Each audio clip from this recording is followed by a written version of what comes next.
Welcome to blue print study channel. ఈ వీడియోలో మనము సీటెట్ జనవరి 2024 ఇంగ్లీష్ 1 అంటే ఇంగ్లీష్ని లాంగ్వేజ్ 1గా ఉన్న క్వశ్చన్ పేపర్ని సాల్వ్ చేద్దాం. సో ఇంగ్లీష్ 1 తీసుకున్న వాళ్ళు క్వశ్చన్ నెంబర్ 91 నుంచి క్వశ్చన్ నెంబర్ 120 వరకు సాల్వ్ చేయాలి. ఎందుకు చెప్తున్నానంటే ఇంగ్లీష్ అనేది మీకు 2 సార్లు కనిపించవచ్చు, ఇంగ్లీష్ 1 కింద, ఇంగ్లీష్ 2 కింద. సో మీరు ఇంగ్లీష్ 1ని తీసుకుని ఉంటే మాత్రం క్వశ్చన్ నెంబర్ 91 నుంచి 120 మీరు ఇంగ్లీష్ని అటెంప్ట్ చేయాలి. జనరలీ మనకి సీటెట్లో అన్నిటికంటే తక్కువ మార్కులు వచ్చేది స్టూడెంట్స్కి లాంగ్వేజెస్లో, అంటే తెలుగు, హిందీ, ఇంగ్లీష్లో. ఎందుకంటే స్టూడెంట్స్ ఫోకస్ అంతా కూడా వాళ్ళు CDP, child development and psychology and subject మీద ఎంత పెట్టేస్తారంటే లాంగ్వేజెస్ మనకు వచ్చు కదా అని చెప్పి దాని మీద పెద్దగా కాన్సన్ట్రేట్ చేయరు. దాన్ని బట్టి ఏమవుతుందంటే సిడిపిలో ఏమో 27, 28 వచ్చేస్తాయి, కానీ ఇంగ్లీష్లో చివరికి వచ్చు అనుకున్న సబ్జెక్ట్లో మనకి 19, 20, 21, 22 ఆ మార్క్స్లో ఆగిపోతారు. సీటెట్ని జస్ట్ ఊరికే క్వాలిఫైయింగ్ ఎగ్జామ్ కింద పాస్ అవ్వాలనుకున్న వాళ్ళకి ప్రాబ్లం లేదు, కానీ ఎవరైతే టెట్ ఎగ్జామినేషన్స్ని బేస్ చేసుకుని ఒక గవర్నమెంట్ జాబ్కి అప్లై చేయాలనుకున్నా, కేంద్రీయ విద్యాలయ, నవోదయ విద్యాలయ ఇలాంటి వాటికి అప్లై చేయాలి, గవర్నమెంట్ టీచర్ రిక్రూట్మెంట్ జాబ్స్కి అప్లై చేయాలనుకుంటే మాత్రం టెట్ ఎగ్జామినేషన్స్కి 20% వెయిటేజ్ ఉంటుంది. అందుకని చెప్పి లాంగ్వేజెస్లో కూడా మంచి మార్కులు తెచ్చుకుని టోటల్ సీటెడ్ స్కోర్ని 130+ ఉంచుకోవటం చాలా important. So let us begin. Generally ఇంగ్లీష్లో మనకి 2 ప్యాసేజెస్ లాగా ఇస్తారు. ఈ క్వశ్చన్ పేపర్ మనం ఎందుకు సాల్వ్ చేస్తున్నాం, ఎలాగో సేమ్ ప్యాసేజ్ రాదు కదా అని అనిపించవచ్చు. మనం క్వశ్చన్ పేపర్ని సాల్వ్ చేస్తే అసలు ఎలాంటి క్వశ్చన్స్ వస్తాయి అన్నది మనకి అలా ఒక ఐడియా వస్తుంది. అప్పుడు క్వశ్చన్ పేపర్ ఎగ్జామినేషన్ హాల్లో మనం తెరిచినప్పుడు మనకి మరీ కొత్తగా ఉండకుండా అనిపిస్తుంది. So let us begin. So ఈ ప్యాసేజ్ ఏదైతే ఇచ్చారో ఈ ప్యాసేజ్ని చదివిన తర్వాత read the given passage and answer the questions that follow. Question number 91 నుంచి 99 వరకు, అంటే 10 క్వశ్చన్స్ని ఫస్ట్ ప్యాసేజ్ మీద ఇచ్చారు. ఈ ప్యాసేజ్ తర్వాత ఇంకో ప్యాసేజ్ ఇచ్చారు. ఓకే, జనరల్లీ ఏమవుతుందంటే మీరు సోషల్ స్టడీస్ తీసుకున్న వాళ్ళకైతే లాంగ్వేజెస్ సాల్వ్ చేయడానికి మీకు యాంపుల్ టైం దొరుకుతుంది, you don't have to worry. Okay, కానీ మీరు సైన్స్, మ్యాథ్స్ పిల్లలైతే మాత్రం దాంట్లో ప్రాబ్లమ్స్ ఉంటాయి కాబట్టి మీకు కొంచెం టైం పడుతుంది. సో లాంగ్వేజెస్ సాల్వ్ చేయడానికి, లాంగ్వేజెస్ పేపర్ మీకు అటెంప్ట్ చేయడానికి మీకు అంత ఎక్కువ రిలాక్స్డ్గా చేసే అంత టైం దొరకదు. ఎనీ కాంపిటేటివ్ ఎగ్జామ్లో ఎప్పుడూ కూడా ప్యాసేజ్ చదివి తర్వాత క్వశ్చన్స్ చదివి మళ్ళీ ఆ క్వశ్చన్స్కి ఆన్సర్ చదువుకునేందుకు మళ్ళీ ప్యాసేజ్కి వచ్చి ఇంత టైం మన దగ్గర ఉండదు. So what should we do? Passage చదవకుండా ఫస్ట్ మనము క్వశ్చన్స్ చదవాలి. క్వశ్చన్స్ చదివినప్పుడు మనకి ఒక ఐడియా, అసలు ఏంటి ఈ passages, what is it about అని ఒక ఐడియా వచ్చేస్తుంది. అప్పుడు మనము ప్యాసేజ్లోకి వచ్చి చదవాలి. అప్పుడు మనం ప్యాసేజ్ చదివినప్పుడు మనకి అది ఈజీగా అర్థమవుతుంది, ఎందుకంటే you already have an idea what the passage is all about.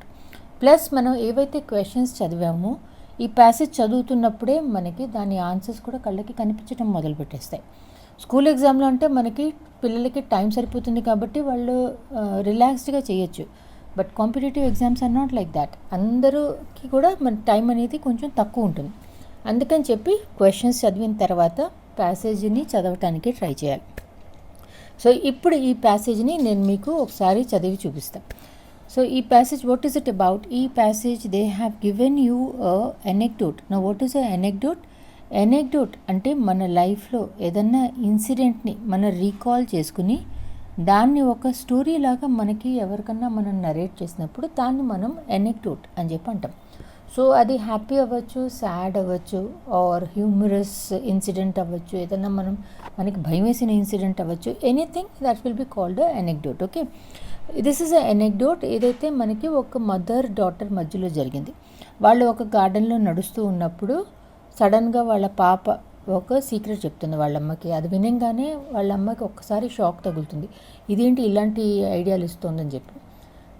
But suddenly తనకి గుర్తొస్తుంది, తను చిన్నప్పుడు తను కూడా ఇవన్నీ చేసింది కదా అని చెప్పి గుర్తొచ్చి okay she should allow her daughter also to experiment all these things, all small little joys in her life అని చెప్పి చెప్తుంది.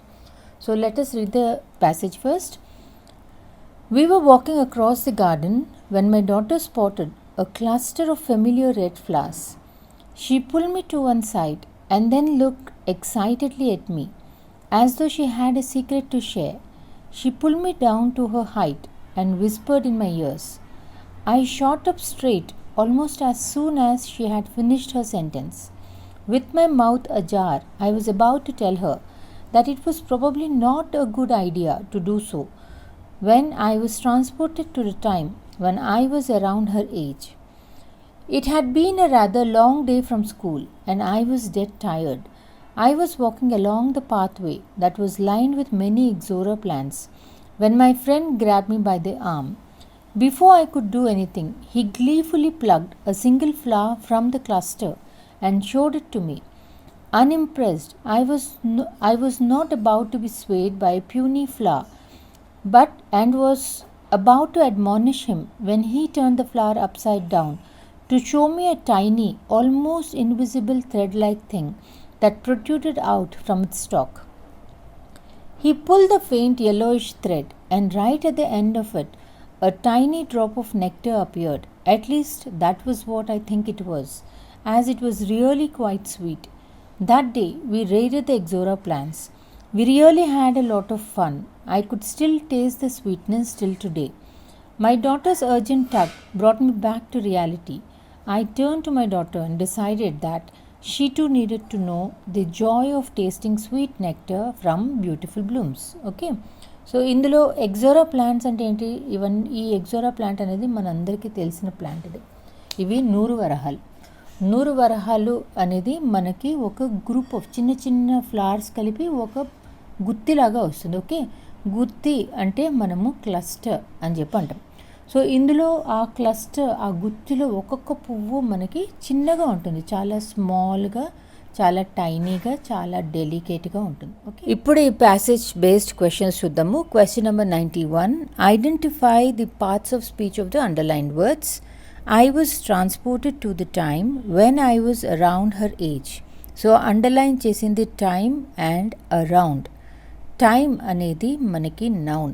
నౌన్ అంటే ఏంటి? Noun is a word that represents a person, place, thing or an idea. Time అనేది ఒక abstract కాబట్టి, it's an idea కాబట్టి దాన్ని మనం నౌన్ కిందకి తీసుకున్నాం. సో దీన్ని మనం నౌన్ అంటే ఏంటి? తెలుగులో మనం నామవాచకం అని చెప్పి అంటాం. సో ఒక boy, teacher, school, park, book, table అన్నీ కూడా మనకి నౌన్ కిందకు వస్తాయి. అలానే అరౌండ్ అనేది మనకి ప్రపోజిషన్ కింద పడుతుంది. So what is a preposition? ప్రపోజిషన్ని తెలుగులో విభక్తి ప్రత్యయము అని చెప్పి అంటారు. ఇది నౌన్, ప్రొనౌన్కి ప్లస్ అదర్ వర్డ్స్కి మధ్యలో ఉన్న రిలేషన్షిప్ని చెప్తుంది. So suppose I say the cat is on the table అని చెప్పి అంటే క్యాట్కి టేబుల్కి రిలేషన్షిప్ ఏంటి? క్యాట్ ఎక్కడుంది అని అడిగితే cat is on the table అని చెప్పి వస్తుంది. So where is the cat అన్న క్వశ్చన్ అడిగితే ఆన్ అన్న వర్డ్ మనకు బయటపడుతుంది. That will be your preposition. Okay, so ప్రపోజిషన్స్ని మనం ఐడెంటిఫై చేయాలంటే సెంటెన్స్లో generally your question should start with where, how, when or what. Okay, ఇప్పుడు ఇలాంటి క్వశ్చన్స్ని మనం ఈ సెంటెన్స్ మీద వాడి చూద్దాం. So where was I transported అని చెప్పి అడిగితే I was transported to the time అని చెప్పి వస్తుంది. సో టూ కూడా యాక్చువల్లీ ప్రపోజిషనే. అలానే వెన్ వాజ్ ఐ ట్రాన్స్పోర్టెడ్ అంటే I was transported when I was around her age. So around అనేది కూడా మనకి ప్రపోజిషన్ కింద పడుతుంది. So I was transported to the time when I was around her ఏజ్లో టైమ్ అనేది నౌన్, అరౌండ్ అనేది preposition. So option 3 is your answer. Question number 92, from the given anecdote. Anecdote అంటే ఏంటి? అక్కడ చెప్పా కదా, it's a short, amusing or interesting story about a real incident or a person. Okay, so from the given anecdote one can assume that the two characters share the relationship. ఇది actually ఇచ్చేసారు వాళ్ళు స్టేట్మెంట్లోనే, ప్యాసేజ్లోనే చెప్పేశారు, mother and daughter, my daughter అని చెప్పేశారు. So it is, మనం assume చేయాల్సింది ఏం లేదు, it is directly given they are mother and daughter. Question number 93, to be transported in time means. To be transported in time అనేది it is a phrase. Okay, phrase అంటే ఏంటి? It is a group of words that work together to convey a particular meaning, కానీ complete sentence మాత్రం అవి form అవ్వవు. So to be transported in time అంటే మనము physically ఇంకో చోటికి వెళ్ళటం కాదు, కానీ మనము మెంటలీ ఆర్ ఇమోషనల్లీ మనము పాస్ట్లో ఏం జరిగిందో ఆ ఎక్స్పీరియన్సెస్ని, ఆ మెమరీస్ని మనము ఒకసారి గుర్తుకు తెచ్చుకోవటాన్ని మనం to be transported in time అని చెప్పి అంటాం. So to be transported in time means to travel backwards, to indulge in time travel, recollect memories of the past, to take future decisions. Option 3 is your answer. Question number 94. I was about to admonish him. ఇది second పారాలో ఇచ్చారు. So వాళ్ళ friend ఎప్పుడైతే ఆ mother చిన్నప్పుడు గుత్తిలోంచి పువ్వు కోసి ఇస్తున్నారు, she wanted to scold him. Okay, admonish అంటే మనం ఎవరినన్నా కోపడటం అంటే స్కోల్డ్ చేయటం లేదా క్రిటిసైజ్ చేయటం ఆర్ రెప్రిమాండ్ చేయటం, రెబ్యూక్ చేయటం, ఇవన్నీ కూడా అడ్మానిష్ అన్న వర్డ్కి సినోనిమ్స్ లాగా వస్తాయి. So I was about to admonish him. The underlined word can be replaced by the word. Replaced by the word అంటే మీనింగ్ ఒకటే ఉండాలి. That means they want a synonym. So admonish అంటే punish చేయటం కాబట్టి reprimand is your answer. Question number 95. Complete the word analogy. Analogy అంటే ఏంటి? Analogy అనేది it is a comparison. రెండు థింగ్స్ ఎలా సిమిలర్గా ఉన్నాయి అని మాట్లాడేదాన్ని మనం యానాలజీ అని చెప్పి అంటాం. Okay, like suppose I say hand, మన చేతికి గ్లౌజ్ ఎలానో మన ఫుట్కి సాక్స్ అలాగా. ఓకే, అర్థమైందా? హ్యాండ్కి గ్లవ్ ఎలాగో ఫుట్కి సాక్ అంటే వీఆర్ ట్రయింగ్ టు కంపేర్ అనమాట. అలాంటి కంపారిజన్ని మనము వర్డ్ అనాలజీ అని చెప్పి అంటాం. సో ఇక్కడ వీళ్ళు ఇచ్చింది cluster is to bunch is the same as ప్యూనీ is to what. Cluster అంటే ఇందాక వాళ్ళు ఎగ్జోరా పుల్ అంటే 100 వరహాలు క్లస్టర్లో వస్తాయని చెప్పి అన్నారు. సో క్లస్టర్ అంటే ఏంటి? క్లస్టర్ అంటే బంచ్, గుత్తి అని చెప్పి అర్థం. సో రెండు same words, that means they are synonym of each other. అలానే ప్యూనీకి సినోనిమ్ అడుగుతున్నారు. ప్యూనీ అంటే ఏంటి? ఆ ఫ్లవర్ ఎగ్జోరా 100 వరహాల గుత్తిలో ఉన్న పువ్వు ప్యూనీగా ఉంటుందని చెప్పి అన్నారు. అంటే చాలా చిన్నగా ఉంటుంది, చాలా టైనీగా ఉంటుంది, చాలా డెలికేట్గా ఉంటుందని చెప్పి అర్థం. సో ప్యూనీ అంటే మనకి స్మాల్ టైనీ అన్న మీనింగ్ వస్తుంది కాబట్టి colourful, prickly, long stalk cannot be the correct answer. So delicate is the nearest కాబట్టి puny is to delicate is the correct answer. Question number 96. In para 1, according to the mother, it was not a good idea to taste sweet nectar from flowers, raid the ixora plants, walk in the garden the whole day long, walk along the pathway. It was not a good idea to taste sweet nectar from flowers. 97. To be dead tired does not mean, ఇది second పారాలో అడిగారు, ఇది రాశారు sorry. ఈ to be dead tired అనేది వాళ్ళు ఎప్పుడైతే mother she రీవిజిట్స్ her past, తన చిన్నప్పటి గురించి గుర్తు తెచ్చుకుంటుందో, తన ఫ్రెండ్ స్కూల్ నుంచి చాలా టయర్డ్ అయిపోయి వస్తున్నప్పటి ఇన్సిడెంట్ని గుర్తు తెచ్చుకుంది అమ్మాయి. So to be dead tired అంటే ఏంటి అంటే చాలా అలసిపోయి ఉండటం. ఇప్పుడు 4 o'clock వరకు స్కూల్లో పనిచేసిన తర్వాత ఇంటికి వెళ్ళినప్పుడు 4:30కి టీచర్స్ పరిస్థితి ఏంటి? They are dead tired. Okay, so dead tired అంటే చాలా అలసిపోయినట్టు లెక్క. ఇక్కడ సినోనిమ్ అడగట్ల, డస్ నాట్ మీన్ అని చెప్పి అడుగుతున్నారు, అంటే దీన్ని ఆపోజిట్ని అడుగుతున్నారు. To feel too tired to walk అనేది it is the same meaning. To be exhausted, అలసిపోవటం, ఇది కూడా same meaning. To be completely exhausted, ఇది కూడా same meaning. To be dead tired అనే అర్థం. ఈ మూడు కూడా the mean you are tired. Okay, to feel refreshed అనేది దీనికి ఆపోజిట్గా ఉంది. ఓకే, టు బీ డెడ్ టైర్డ్కి ఆపోజిట్గా ఉన్నది to be refreshed. So to be dead tired does not mean అన్నప్పుడు option 4 to feel refreshed is the correct answer. Question number 98. Read the following sentences. Assertion reason question ఇది. ఇందులో నాకేమో option 2 answer అనిపిస్తుంది, కానీ answer కిలో మాత్రం option 4 answer ఇచ్చారు. So నేను ఎక్స్ప్లెయిన్ చేసిన తర్వాత మీకు ఏది కరెక్ట్ అనిపిస్తుందో దాన్ని బట్టి మీరు డిసైడ్ చేసుకోండి. అసర్షన్ ఏమని ఇచ్చారు? The child was excited to share a secret with her mother అన్నది కరెక్టే. Reason, the mother was in disbelief and went down memory lane. ఇది ఒక సెపరేట్ సెంటెన్స్ లాగా తీసుకుంటే ఈ సెంటెన్స్ కూడా కరెక్టే. అసర్షన్కి రీజన్ సూట్ అవుతుందా లేదా అని మనకి ఎలా తెలుస్తుంది? మధ్యలో మనము బికాజ్ అని చెప్పి ఒక వర్డ్ రాసుకోవాలి. రాసుకుని ఈ మొత్తంని ఒక సెంటెన్స్ లాగా చదివితే రీజన్ లాజికల్గా ఫాలో అవుతుంది అని అనిపిస్తే అప్పుడు మనకి ఇట్ ఈస్ కరెక్ట్ ఎక్స్ప్లెనేషన్ కిందకు వస్తుంది. నా let me read it for you. The child was excited to share a secret with her mother because the mother was in disbelief and when down memory lane అన్నది అసలు మనకి reason లాగానే అనిపించట్లా. So why was the child excited? Because the idea of plucking the flower from the ixora bunch and sipping or that nectar, that idea was exciting. అంతేకాని mother belief గురించి, memory lane గురించి, that was not what she was excited about. So ఇక్కడ నాకు both A and R correct అని చెప్పి అనిపిస్తుంది. కానీ answer కీలో మాత్రం both A and R true and R is the correct explanation of A అని చెప్పి ఇచ్చారు. Question number 99.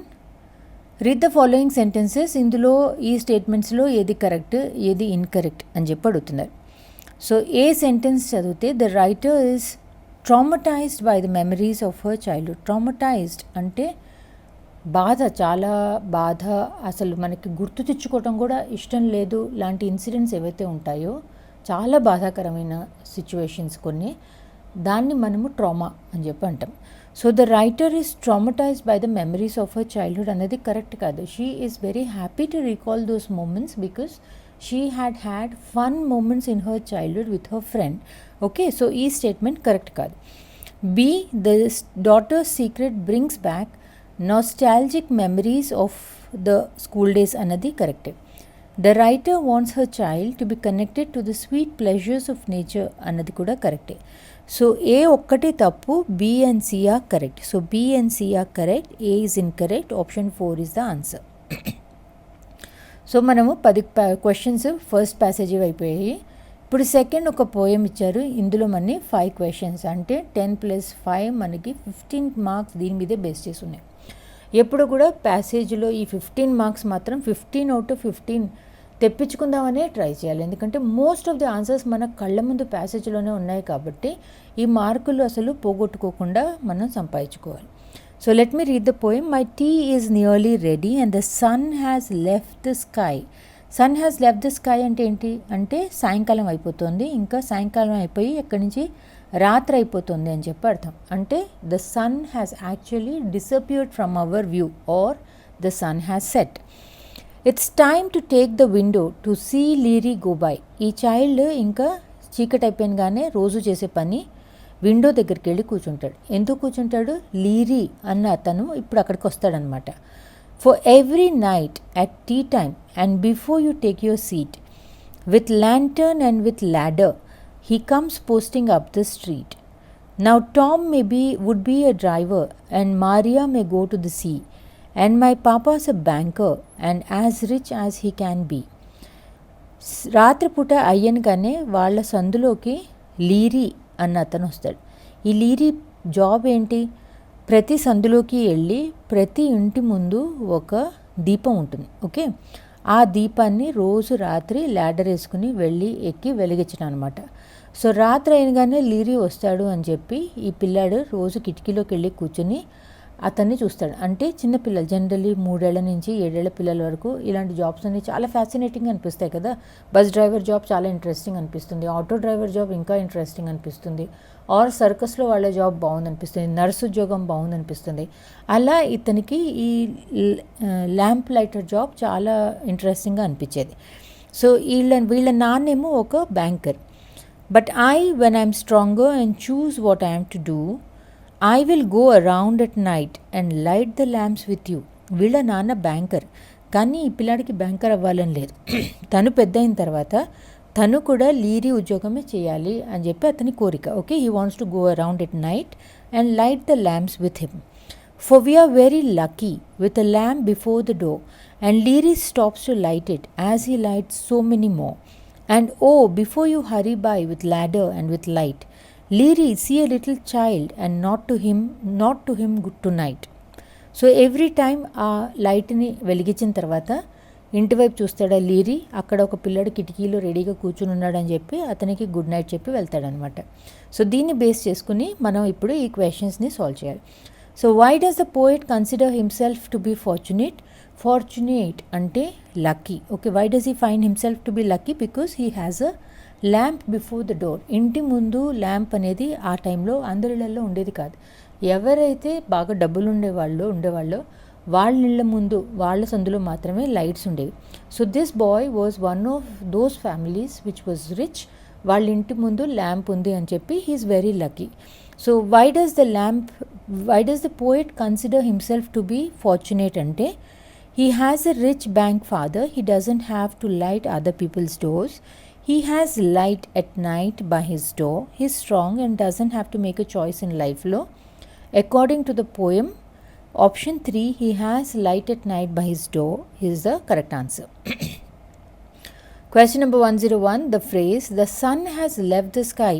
ఇందాక ఏం చెప్పాను నేను? The sun has left the sky అంటే రాత్రి అయిపోతుంది. The sun has set or disappeared అని చెప్పి అర్థం. So it is evening time అని చెప్పి అర్థం. Question number 102, read the following sentences. A B C 3 statements ఇచ్చారు. ఇందులోంచి ఏది కరెక్ట్ ఏది ఇన్కరెక్ట్ అని చెప్పి చెప్పాలన్నమాట మనం. So the poet occasionally had a light out side his door అన్నది కరెక్ట్ కాదు, అకేషనల్లీ కాదు.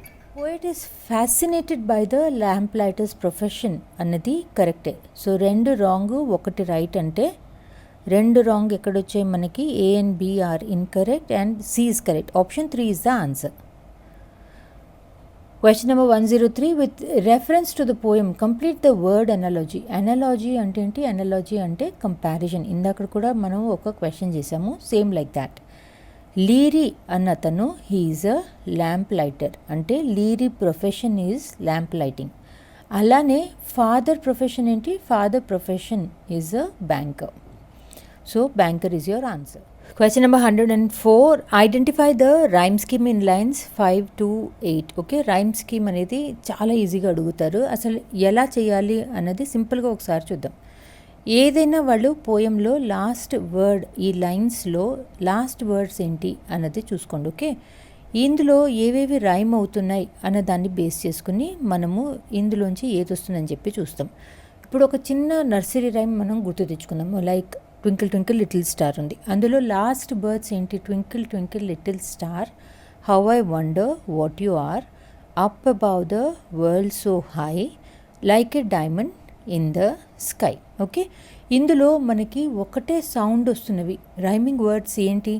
Star, are. ఓకే, సో స్టార్టింగ్లో ఏవైతే మనకి రైమింగ్ వచ్చాయో, సపోజ్ ఇది నేను స్టార్ అనే సౌండ్ని మనం ఏ అని చెప్పి రాసుకుంటే ఆర్ కూడా సేమ్ మ్యాచింగ్ అయింది కాబట్టి సేమ్ రైమింగ్ వర్డ్స్ కాబట్టి ఇది కూడా ఏ అవుతుంది. ఓకే, అలానే హై అనేది ఆర్కి మ్యాచ్ అవ్వట్లా.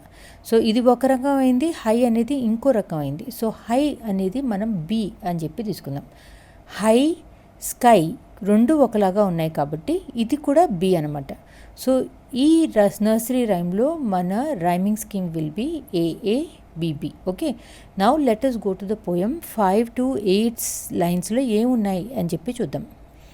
సో 5 to 8 లైన్స్ అంటే ఈ లైన్స్. ఓకే, నా వీటిని మనం ఇప్పుడు ఇందులోని రైమింగ్ స్కీమ్ని మనం బ్రేక్ చేయడానికి ట్రై చేద్దాం. Okay, so now Tom would be a driver and Maria would go to the sea and my papa's a banker and as rich as he can be. So ఈ 2 ఒకేలాగా అనిపిస్తున్నాయి. ఇది A అంటే ఇది కూడా A. But I when I'm stronger and choose what I am to do. ఇది B, ఇది do. So డిఫరెంట్గా ఉంది కాబట్టి ఇది B. Okay, Leerie I'll go around at night and light the lamps with you. Okay, do, you. So you అనేది కూడా ఇదే సౌండ్లో ఉంది. So the rhyming scheme will be AABB. Now let us go back to the question.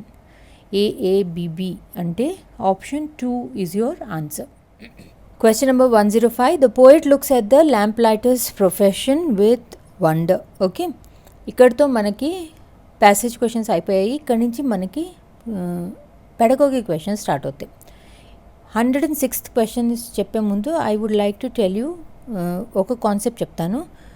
Generally అసలు ఈ ఆప్షన్స్లో మనం చూస్తే ఎప్పుడన్నా 2 ఆప్షన్స్ సిమిలర్గా ఉన్నాయి అని అనిపిస్తే మన కరెక్ట్ ఆన్సర్ ఈ రెండిటిలోనే పడుతుంది. ఓకే, సో ఇక్కడ రీజనల్ డైలెక్ట్ ఆఫ్ మలయాళం అన్నారు, సోషల్ డైలెక్ట్ ఆఫ్ మలయాళం అన్నారు, కాబట్టి ఆన్సర్ ఆప్షన్ 2 అన్న అవ్వాలి, ఆప్షన్ 3 అన్న అవ్వాలి.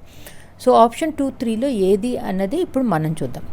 సో రీజనల్ డైలెక్ట్ అంటే ఏంటి? ఇప్పుడు ఆంధ్రప్రదేశ్లో మనకి ఒకలాంటి తెలుగు యాస వినిపిస్తుంది.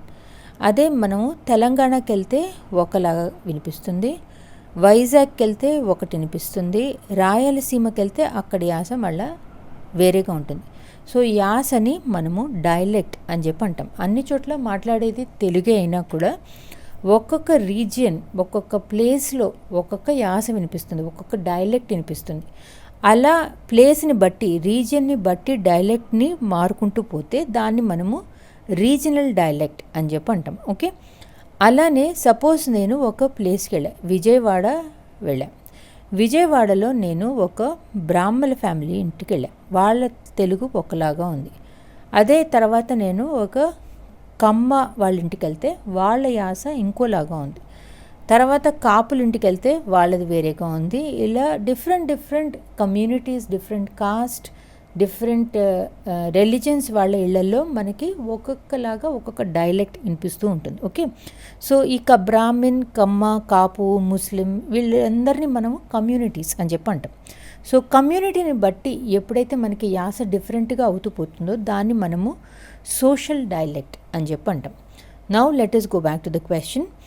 Malayalam spoken by a particular community. So he is talking about this particular community in Kozhikode is slightly different from the Malayalam spoken by others in the same place. అంటే ఒకటే ప్లేస్లో ఒక కమ్యూనిటీ వాళ్ళు మాట్లాడేది వేరే కమ్యూనిటీ వాళ్ళ dialect కంటే డిఫరెంట్గా ఉంది. So what is the Malayalam spoken by the particular community known as community అన్నారు కాబట్టి option 3 social dialect of Malayalam is the correct answer. Question number 107. Following learning task was given to learners in different groups. Find out what is this vocabulary learning activity known as. ఇది vocabulary building కోసం అని చెప్పి పిల్లలకి మనం ఇచ్చే activities. Okay, thematic vocabulary, word clusters, cluster vocabulary, word web. Thematic vocabulary అంటే ఒక theme లేదా ఒక టాపిక్ ఇచ్చి దాన్ని మనం కేటగరైజ్ చేయమని చెప్పి చెప్తాం. లైక్ ఫర్ ఎగ్జాంపుల్ నేను యానిమల్స్ అని చెప్పి ఒక థీమ్ ఇస్తే దీంట్లో రెప్టైల్స్ వస్తాయి, ఓకే, ఆర్ మ్యామల్స్ వస్తాయి. ఇలా డిఫరెంట్ కేటగిరీస్గా నేను రాస్తే దాన్ని మనము థీమాటిక్ vocabulary అని చెప్పి అంటాం. వర్డ్ క్లస్టర్స్ అంటే ఏంటి? వర్డ్ క్లస్టర్స్ అనేవి థీమాటిక్ vocabulary లోపల వస్తాయి. సో యానిమల్స్ని నేను రెప్టైల్స్, మ్యామల్స్ ఇలా డివైడ్ చేసిన తర్వాత రెప్టైల్స్లో నాకు I will say crocodile is a reptile, or snake is a reptile, lizard is a reptile. ఇలా థీమ్లోంచి వేరే ఏవైతే వచ్చాయో దాన్ని మళ్ళీ నేను డివైడ్ చేసి రాస్తే దాన్ని నేను వర్డ్ క్లస్టర్స్ అని చెప్పి అంటాం. సో క్లస్టర్ vocabulary అంటే ఏంటి? ఈ మొత్తం టాపిక్లో కొన్ని వర్డ్స్ మనం వాడతాం. లైక్ యానిమల్స్ అన్నప్పుడు I may use the word graze, okay, or reptiles అన్నప్పుడు I may use the word crawl. ఇలా ఏవైతే వర్డ్స్ డిఫరెంట్ వర్డ్స్ మనము ఈ వర్డ్స్తో వాడతామో వాటిని మనము క్లస్టర్ vocabulary అని చెప్పి అంటాం. వర్డ్ వెబ్ అంటే దిస్ హోల్ థింగ్ మనము ఒక వెబ్ లాగా డ్రా చేస్తే, అంటే ఫస్ట్ యానిమల్స్ అని డ్రా చేసి తర్వాత రెప్టైల్స్, మ్యామల్స్ ఇలా డ్రా చేసి అండ్ రెప్టైల్స్లోంచి మళ్ళీ నేను క్రొకోడైల్, స్నేక్, లిజర్డ్ వాటిల్లోంచి మళ్ళీ ఏమన్నా వస్తే దీన్ని మనము వర్డ్ వెబ్ అని చెప్పి అంటాం. సో ఫ్యామిలీ, రిలేషన్షిప్, ఫీలింగ్ అనేవి మనము థీమాటిక్ vocabulary కిందకు వస్తుంది. ఒక థీమ్ మనకి ఇచ్చినప్పుడు దాని కింద మనకి ఫ్యామిలీ ఒకటి, రిలేషన్షిప్ ఒకటి, ఫీలింగ్ ఒకటి వచ్చాయి. సో దీన్ని మనము థీమాటిక్ vocabulary కింద తీసుకుంటాం. Question number 108. The language we use for day-to-day, face-to-face interaction is known as cognitive academic language proficiency, basic interpersonal communication skills, communicative language skills, interpersonal language proficiency. Okay, first మనం ఈ 4 ఏంటి అన్నది అర్థం చేసుకోకుండా answer చేయలేం. So what is cognitive academic language proficiency? CALP అంటే మనకి text బుక్స్లో ఏదైతే అకాడమిక్ vocabulary ఉంటుందో దాన్ని అర్థం చేసుకోవటం. అంటే మ్యాథ్స్లో మనకి కొన్ని వర్డ్స్ ఉంటాయి, ఆర్ సైన్స్లో కొంచెం జార్గన్ ఉంటుంది, సోషల్ స్టడీస్లో ఉంటుంది. వాటిని అర్థం చేసుకునే ప్రొఫిషియన్సీని, ఎక్స్పర్టైజ్ని మనము కాగ్నిటివ్ అకాడమిక్ లాంగ్వేజ్ ప్రొఫిషియన్సీ అని చెప్పి అంటాం. ఇది మనకి ఎందుకు కావాలి? జనరల్లీ మనకి టెక్స్ట్ బుక్లో ఏదైతే ఇచ్చారో దాన్ని మనం అర్థం చేసుకోవాలి అంటే ఆ లాంగ్వేజ్ రావటం అనేది చాలా important. Okay. Second, basic interpersonal communication skills, BICS. So BICS అనేది మనము డే టు డే వాళ్ళు చెప్తున్నట్టు ఎవ్రీ డే మనము వాళ్ళతో వీళ్ళతో మాట్లాడేందుకు ఏదైతే మనకి లాంగ్వేజ్ కావాలి అంటే, ఇప్పుడు ఒకసారి స్కూల్కి వెళ్ళినప్పుడు వేరే క్లాస్మేట్స్తో మాట్లాడేందుకు కావాలి, టీచర్స్తో మాట్లాడేందుకు కావాలి, టీచర్ ఏదన్నా నేర్పించినప్పుడు ఆవిడ ఏమన్నా క్వశ్చన్స్ అడగాలంటే కావాలి, ఆవిడ చెప్తున్న దాన్ని మనం ఫాలో అవ్వటం రావాలి. We should be able to follow the instructions given by the teacher. Or group డిస్కషన్స్లో, క్లాస్ యాక్టివిటీస్లో పార్టిసిపేట్ చేయాలంటే కావాలి, రోల్ ప్లేలో పార్టిసిపేట్ చేయాలంటే కావాలి, గ్రూప్ డిబేట్స్లోకి కావాలి. అలా డే టు డే నడవాలి అంటే రావాల్సిన లాంగ్వేజ్ని మనము బేసిక్ ఇంటర్పర్సనల్ కమ్యూనికేషన్ స్కిల్స్ అని చెప్పి అంటాం. సో ఇక్కడ we use for day to day face to face interaction అన్నప్పుడు option 2 is your answer.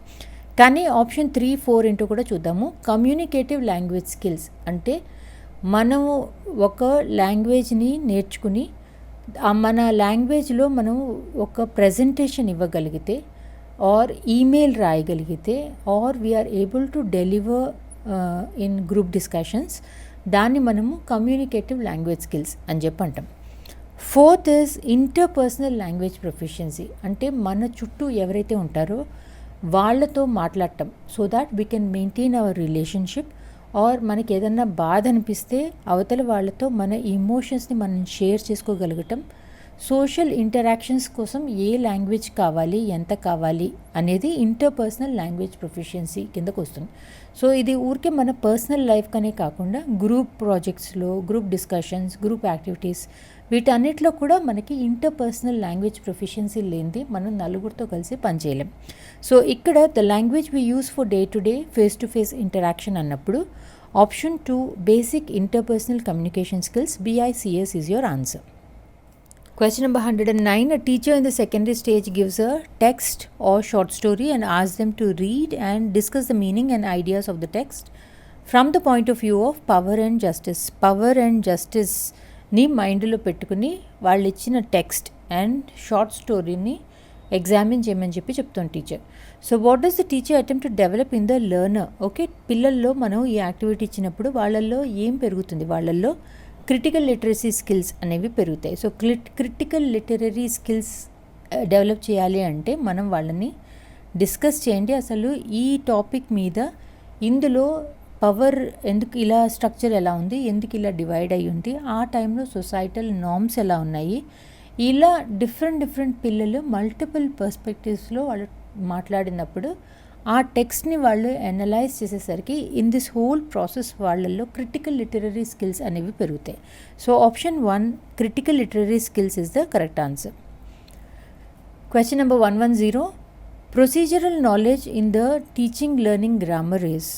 Procedure అంటే ఏంటి? ప్రొసీజర్ అంటే ఏదన్నా పనిని మనం ఎలా చేయాలి, how to perform a task or how to execute a task, అంటే how to do a task. అలా డైరెక్ట్గా మీరు చూసినా కూడా knowing how to do the grammatical item అనేది కరెక్ట్ ఆన్సర్. నా how to do a grammatical item అంటే ఏంటి? మనము గ్రామాటికల్ రూల్స్ని మనము ఎలా అప్లై చేయాలి, అంటే మనం సెంటెన్సెస్ని ఎలా కన్స్ట్రక్ట్ చేయాలి, ఆర్ ప్లూరల్ ఫామ్స్ని మనం ఎలా ఫామ్ చేయాలి. కొన్నిటికేమో ఈఎస్ అంటాము, కొన్నిటికి ఎస్ అంటాము. So what are the rules, అవి మనం ఎలా అప్లై చేయాలి అనేది knowing how to do the grammatical items. So option 1 is your answer. Question number 111. A teacher of class 7 conducts a pair work activity in which the pairs are given a story of 10 sentences. Okay, one in the pair reads out the first sentence and other in the pair writes that sentence. So 10 సెంటెన్సెస్లో ఇద్దరు పిల్లలు, పేర్ activity అంటే ఇద్దరు పిల్లలకి ఇచ్చే activity. So first పిల్లాడు చదువుతాడు, రెండో పిల్లాడు రాస్తాడు, తర్వాత రెండో పిల్లాడు చదువుతాడు, మొదటి పిల్లాడు రాస్తాడు, తర్వాత మళ్ళీ మొదటి పిల్లాడు చదువుతాడు, రెండో పిల్లాడు రాస్తాడు, మళ్ళీ రెండో పిల్లాడు చదువుతాడు, మొదటి పిల్లాడు రాస్తాడు. దీన్ని మనము మ్యూచువల్ డిక్టేషన్ అని చెప్పి అంటాం. మ్యూచువల్ రైటింగ్ అంటే ఏంటి? ఏదన్నా స్టోరీ రాయండి అన్నప్పుడు ఇద్దరు పిల్లలు కూర్చుని ఒక సెంటెన్స్ని వాళ్ళు ఒకళ్ళు స్టార్ట్ చేసిన తర్వాత రెండో పిల్లలు దానికి ఇంకో సెంటెన్స్ని యాడ్ చేస్తారు. ఆ రెండు చదివి మళ్ళీ మొదటి పిల్లడు మూడో సెంటెన్స్ని యాడ్ చేస్తాడు. అలా ఇద్దరు కలిసి ఒక స్టోరీని రాసి మనకిస్తారు. దాన్ని మనం మ్యూచువల్ రైటింగ్ అని చెప్పి అంటాం. అలానే మ్యూచువల్ లిసనింగ్ కూడా. దీంట్లో కూడా మనం ఇద్దరిద్దరు పిల్లల్ని వాళ్ళ స్టోరీస్ కానీ వాళ్ళకి ఏదైనా జీవితంలో జరిగిన ఎనెక్డోట్ కానీ వాళ్ళ పార్ట్నర్కి చెప్పమని చెప్తాము. సో ఎప్పుడైతే ఫస్ట్ స్టూడెంట్ మాట్లాడటం అయిపోతుందో రెండో పర్సన్ అతను చెప్పిన దాన్ని సమ్మరైజ్ చేసి మనకి చెప్తారు. Okay, like first student I went camping last week and I saw shooting star అని చెప్తే రెండో వాడు okay so you went camping and saw something bright in the sky, that sounds exciting అన్నాడు అనుకోండి. So that becomes mutual listening. Third sentence dictation. Sentence dictation అంటే teacher ఒక సెంటెన్స్ని గట్టిగా చదివినప్పుడు పిల్లలు దాన్ని వర్డ్ టు వర్డ్ రాయటాన్ని మనము సెంటెన్స్ డిక్టేషన్ అని చెప్పి అంటాం. సో అందులో పిల్లల్లో we actually try to improve their spelling, వాళ్ళ punctuation and their listening skills. 112. Which of the following is not true of sign language? Sign language అంటే ఏంటి? సైన్ లాంగ్వేజ్ అంటే మనకి generally deaf and dumb people వాడేదాన్ని మనం sign language అని చెప్పి అంటాం. అంటే వాళ్ళు చూస్తారు మనం ఏం మాట్లాడుతున్నాం అన్నది మన గెస్చర్స్, మన హ్యాండ్ మూమెంట్స్, మన ఎక్స్ప్రెషన్స్ ద్వారా మనం ఏవైతే యాక్షన్ చేస్తామో దాని ద్వారా వాళ్ళ మనసులో ఉన్న మాటని వాళ్ళు ఎక్స్ప్రెస్ చేయడానికి ట్రై చేస్తారు. సో సైన్ లాంగ్వేజ్ అనేది ఇట్ ఈస్ అ విజువల్ గెస్చరల్ language generally used by deaf and hard of hearing individuals for communication. So దీంట్లో హ్యాండ్ షేప్స్ అవన్నీ కూడా ఏదో ఒక హ్యాండ్ మూమెంట్ లాగా కాకుండా వాళ్ళకి ఒక లాంగ్వేజ్, ఒక ఫిక్స్డ్ రూల్స్ అండ్ రెగ్యులేషన్స్, ఒక గ్రామర్ ఉన్న ఒక సైన్ లాంగ్వేజ్ ఉంటుంది. సో ఒక ఐఎమ్ హ్యాపీ అంటే చెయ్యి ఒకలాగా పెడతారు, ఐఎమ్ సాడ్ అంటే ఒక ఫేషియల్ ఎక్స్ప్రెషన్ ఇస్తారు, I'm going to the party అంటే చేతులు ఒకలాగా పెడతారు. మనకి ఆ లాంగ్వేజ్ రాక మనకు అర్థం కాదు, కానీ అది యాక్చువల్లీ వాళ్ళు అందరూ కూడా అవే మూమెంట్స్ చేస్తారు for the same words. Okay, so they utilise hand shapes, facial expressions, body movements, non verbal elements ఇవన్నీ so that they can convey their emotions or whatever they want to communicate to the other person. So sign language అనేది ఊరికే ఏదో ఒక action చేయటం కాకుండా it is a full fledged language. They have their own grammar, they have their own syntax, they have their own vocabulary. Plus ఇవి చాలా వెరైటీస్లో కూడా కనిపిస్తాయి. ఒక్కొక్క దేశంలో సైన్ లాంగ్వేజెస్లో కొంచెం డిఫరెన్స్లు వస్తూ ఉంటాయి. సో ఆ రీజియన్ని బట్టి వాళ్ళ సైన్ లాంగ్వేజ్ అనేది ఉంటుంది. అండ్ సైన్ లాంగ్వేజ్ అనేది న్యాచురల్గా పుట్టుకొచ్చిన లాంగ్వేజ్. ఎందుకంటే ఎవరికైతే వినిపించదో వాళ్ళు మాట్లాడాలనుకున్నది కమ్యూనికేట్ చేయటానికి అని చెప్పి వాళ్ళకి న్యాచురల్గా వచ్చిన లాంగ్వేజ్ అది. Okay, so now let us look at the options. Which of the following is not true of sign language అంటున్నారు. Sign language has many varieties అన్నది కరెక్టే, ఎందుకంటే ఒక్కొక్క కంట్రీలో ఒక్కొక్క రీజియన్లో ఒక్కొక్కలాగా ఉండే ఛాన్స్ ఉంటుంది. It is a natural language కూడా కరెక్టే. డస్ నాట్ హ్యావ్ గ్రామర్ అన్నది కరెక్ట్ కాదు. Sign language is a full fledged grammar. వాళ్ళకి కూడా వాళ్ళ వొకాబులరీ, వాళ్ళ సింటాక్స్, వాళ్ళు ఏ హ్యాండ్ ఎలా వాడాలి, ఏ షేప్, ఏ వర్డ్కి అన్నీ కూడా ఫిక్స్డ్గా ఉంటాయి. సో సైన్ లాంగ్వేజ్ అనేది డస్ నాట్ హ్యావ్ గ్రామర్ అనేది కరెక్ట్ కాదు. Sign language has a grammar అనేది కరెక్ట్. ఇక్కడ కూడా మీరు ఆప్షన్స్లో చూడండి, ఆప్షన్ 3, 4లో చూస్తే sign language does not have a grammar, sign language has a grammar ఇలా ఇచ్చాడు అంటేనే ఆన్సర్ ఆప్షన్ 3, 4లోనే ఉంది. ఇక్కడ నాట్ ట్రూ అన్నప్పుడు ఆప్షన్ 3 ఈజ్ ద ఆన్సర్.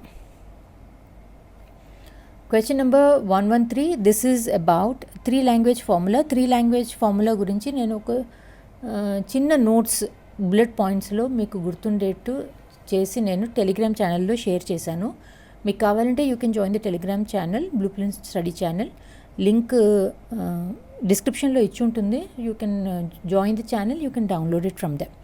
కానీ వెరీ ఎగ్జామినేషన్ ఓరియంటెడ్ ఒక పేజీలో ఉంది. It's very easy to remember what it is about. So which one of the following is true of the 3 language formula అని చెప్పి అడుగుతున్నారు. 1, 2, 3, 4. 3 లాంగ్వేజ్ ఫార్ములా అంటే ఏంటి?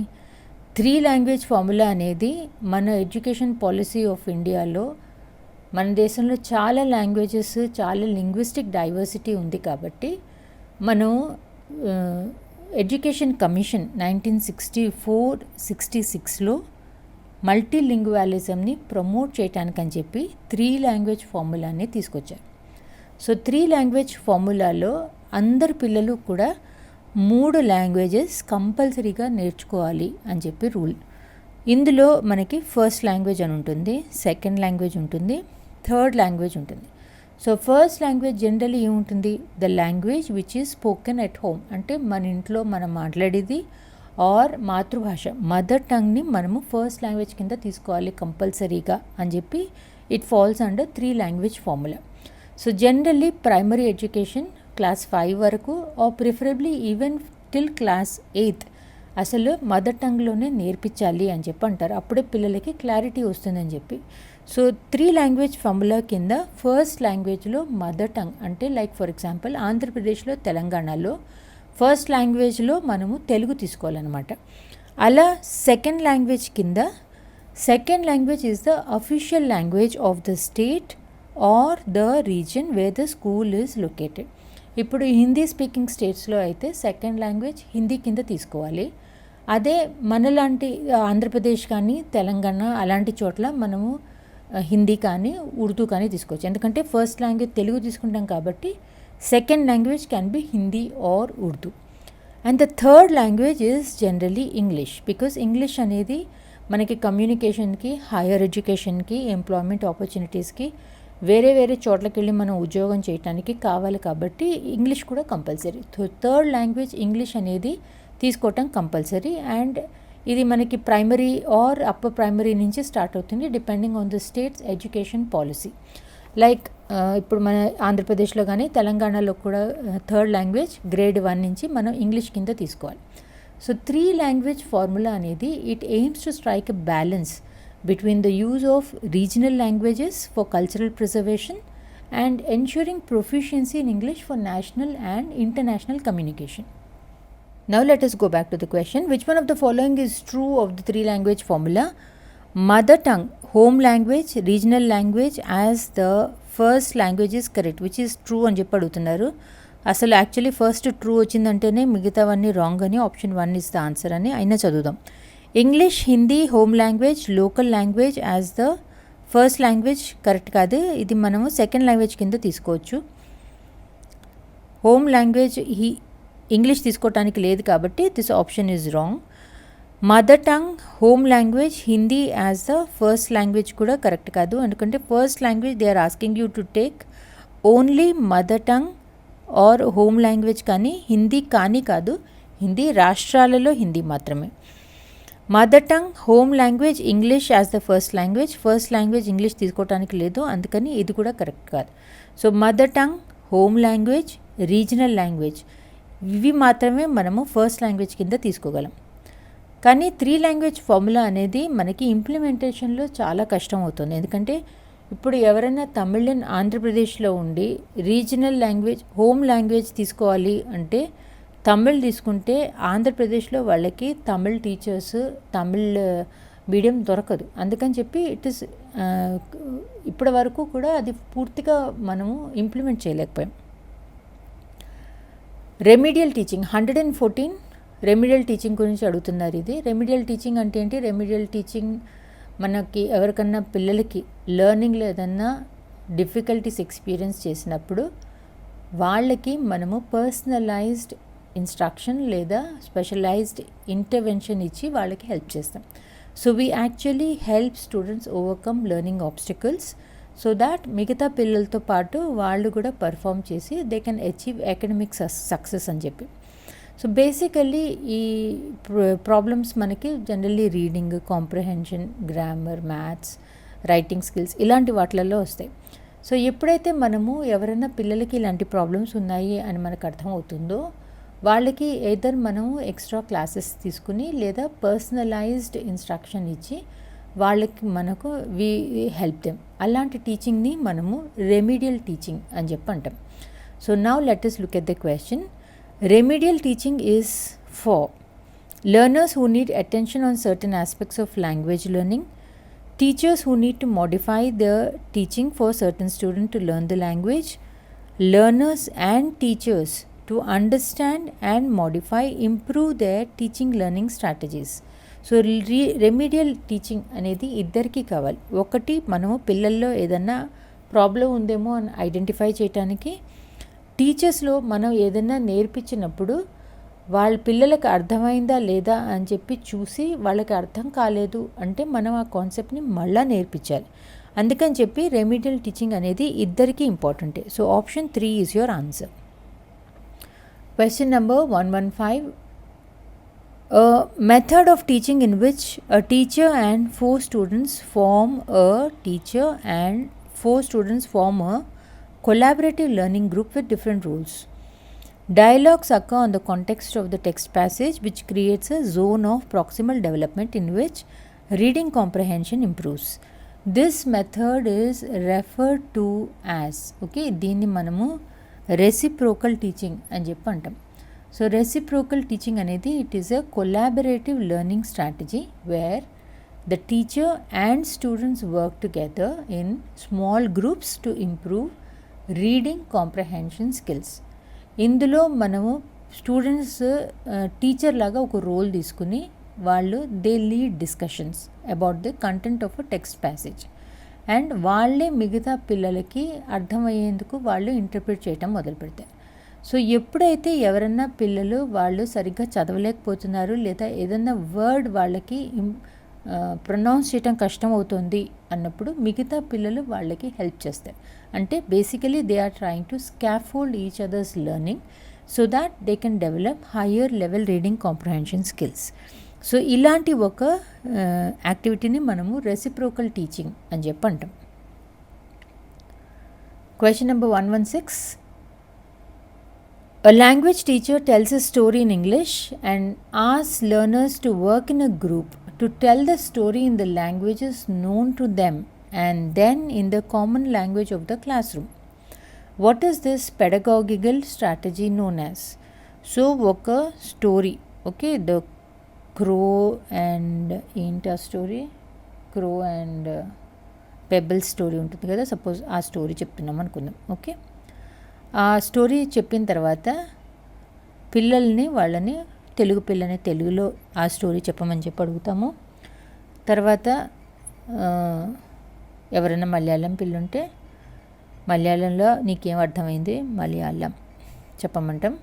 అలానే హిందీ పిల్లలుంటే ఆ స్టోరీ నీకేం అర్థమైంది హిందీలో చెప్పమని చెప్పి అడుగుతాం.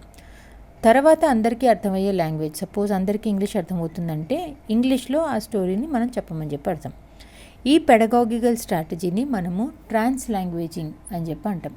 ఇది కూడా ఇందులో మనము మల్టీలింగ్వల్ క్లాస్ రూమ్ ఉన్నప్పుడు దాంట్లో పిల్లలకి ఒక్క లాంగ్వేజ్ నుంచి ఇంకో లాంగ్వేజ్కి ఈజీగా షిఫ్ట్ అవ్వటం, అంటే వాళ్ళు ఇంగ్లీష్లో విన్నదాన్ని వాళ్ళ లాంగ్వేజ్లో ఆ వర్డ్స్ వాడి ఎక్స్ప్రెస్ చేయటం, ఇలాంటివి ఇంప్రూవ్ చేయటానికి అని చెప్పి వాడే ఒక పెడగాగికల్ strategy. So it actually promotes comprehension and expression in multiple languages. దీన్ని మనం ట్రాన్స్ లాంగ్వేజింగ్ అని చెప్పంటాం. మల్టీలింగ్వల్ పాలసీ అనేది it is a set of guidelines or rules which are established by educational institutions or governments. అంతేగాని ఇది మనకి ఒక పెడగాగికల్ strategy కిందకి రాదు. మల్టీ లాంగ్వేజ్ టీచింగ్ అనేది మళ్ళీ ఇట్ ఈస్ మల్టిపుల్ లాంగ్వేజెస్లో ఒకటేసారి మనం నేర్పించగలిగితే దాన్ని మనం మల్టీ లాంగ్వేజ్ టీచింగ్ అని చెప్పి అంటాం. లాంగ్వేజ్ ఎక్విజిషన్ అంటే ఒక లాంగ్వేజ్ని మనం ఆటోమేటిక్గా పికప్ చేయగలిగితే దాన్ని మనం లాంగ్వేజ్ ఎక్విజిషన్ అని చెప్పి అంటాం. లైక్ తమిళనాడులోకి వెళ్ళి మనం 10 ఏళ్ళు ఉన్నాము అంటే ఆటోమేటిక్గా చుట్టూ విని మనం ఆ లాంగ్వేజ్ని పికప్ చేస్తాం. దాన్ని మనము లాంగ్వేజ్ ఎక్విజిషన్ అని చెప్పి అంటాం. Question number 117.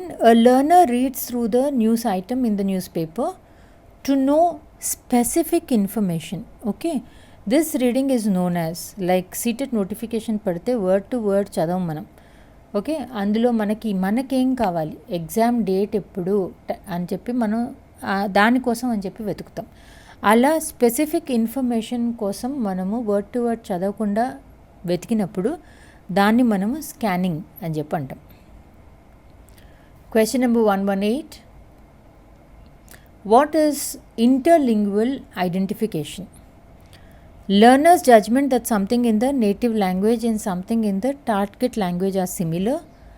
Learner's judgment that something in the native language and something in the target language are dissimilar. Learner's judgment that the knowledge of the native language interferes with the learning of second language. Learner's understanding that learning of different languages warrants different abilities.